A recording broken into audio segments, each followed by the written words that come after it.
आदरणीय किसान मजदूर एवं युवा साथियों, आगामी 2 जून को हमारे छत्तीसगढ़ के बिलासपुर संभागीय कार्यालय में आयोजित कन्या विवाह में आशीर्वाद देने के लिए पधार रहे बागेश्वर धाम सरकार के पीठाधीश्वर परम आदरणीय श्री धीरेन्द्र कृष्ण शास्त्री जी और श्री चक्र महामेरु पीठाधीशपति परम आदरणीय सच्चिदानंद तीर्थ जी महाराज के आगमन पर उनका मैं कोटि कोटि अभिनंदन करता हूँ।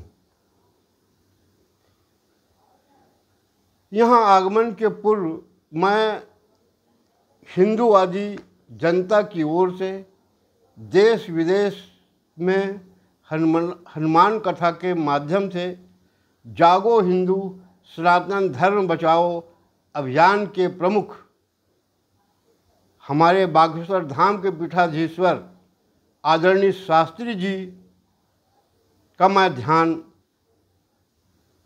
हिंदुओं की ओर, छत्तीसगढ़ के हिंदुओं की ओर दिलाना चाहता हूँ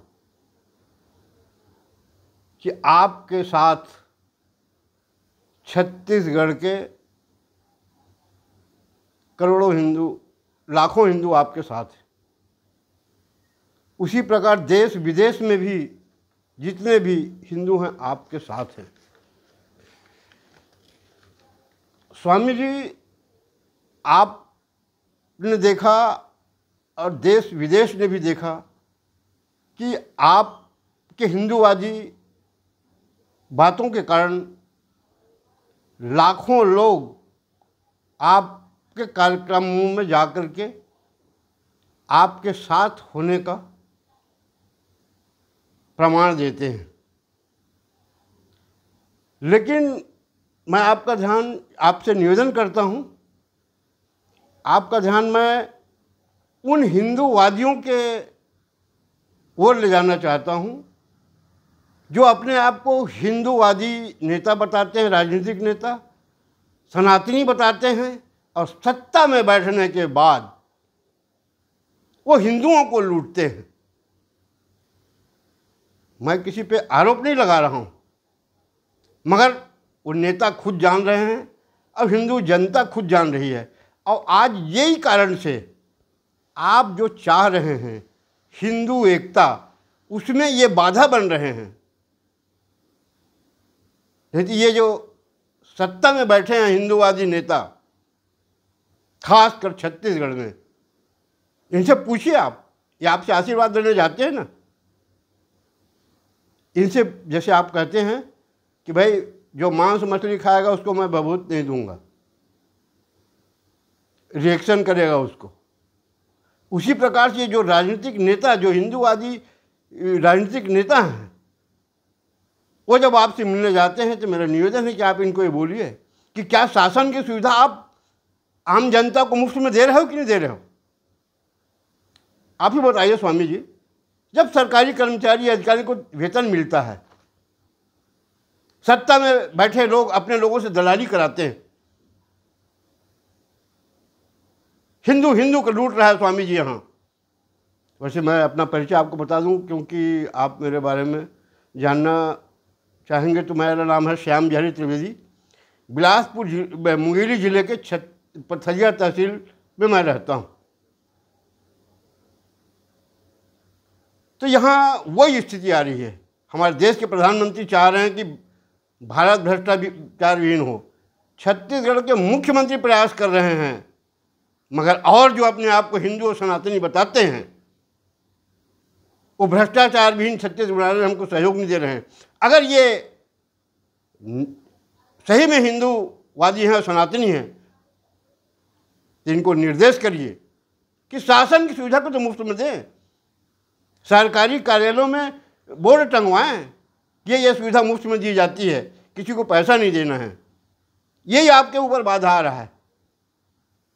इसी कारण से आपका जो हिंदूवाद है ना, वो कई पार्टियों में बंट रहा है।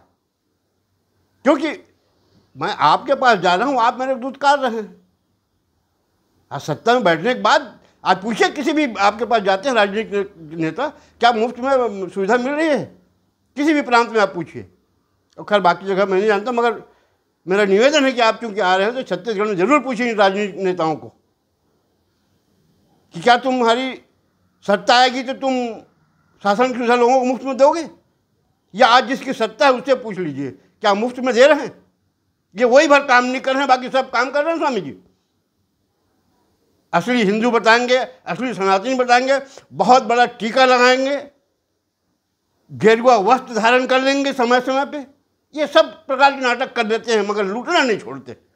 मेरा निवेदन है स्वामी जी, ऐसे राजनीतिक नेताओं को करीब न फटकने दें और न ऐसे लोगों को कोई आशीर्वाद दें। यही मेरा आपसे निवेदन है। अब मैं अपने छत्तीसगढ़ के विप्र समाज के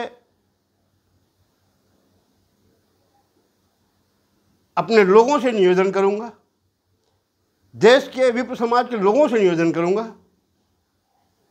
कि हम देख रहे हैं कुछ वर्षों से विप्र समाज के द्वारा भगवान परशुराम जी की जयंती मनाई जाती है, साल में एक दिन। मेरे हिसाब से वो राजनीतिक दल के नेताओं को शिकार हो गया है। वो एक दिन का जो सौर प्रदर्शन ब्राह्मण समाज के द्वारा जो किया जा रहा है जिला मुख्यालयों में, संभाग में, तहसील में, जहाँ भी है, तो मैं अपने विप्र समाज के लोगों से निवेदन करता हूँ कि अगर हम सही में परशुराम जी, भगवान परशुराम के भक्त हैं, या मैं सब सर्व समाज से निवेदन करता हूँ कि जो जिस देवता को मानते हैं, क्या वो देवता हमको ये आदेश करते हैं क्या किसी के साथ अन्याय अत्याचार होना चाहिए करके? तो आइए सब मिल करके, मेरा निवेदन है कि भगवान परशुराम के रास्ते में चलना है या उनको खुश करना है तो अन्याय अत्याचार भ्रष्टाचार के खिलाफ सरकारी कार्यालयों के सामने, मंत्रियों के बंगले के सामने और मुख्यमंत्री के बंगले के सामने शासन की सुविधा को मुफ्त में दिलाने के लिए एक आंदोलन छेड़े, तभी हम परशुराम जी के असली भक्त कहेंगे। और अगर हम भगवान राम, परशुराम जी, दुर्गा माता, किसी का भी हम पूजा करें, अब इधर हमारी नीयत दूसरी है, तो हमको अधिकार नहीं है उस देवता को मानने का। तो मैं खासकर विप्र समाज से निवेदन करता हूँ कि आप से निवेदन करता हूँ बार बार कि अन्याय अत्याचार और भ्रष्टाचार के खिलाफ लड़ाई लड़ने के लिए जो संगठन बनाए हुए हो उसका उपयोग करिए। इतना कह के मैं अपने वाणी को विराम देता हूँ। धन्यवाद। जय हिंद।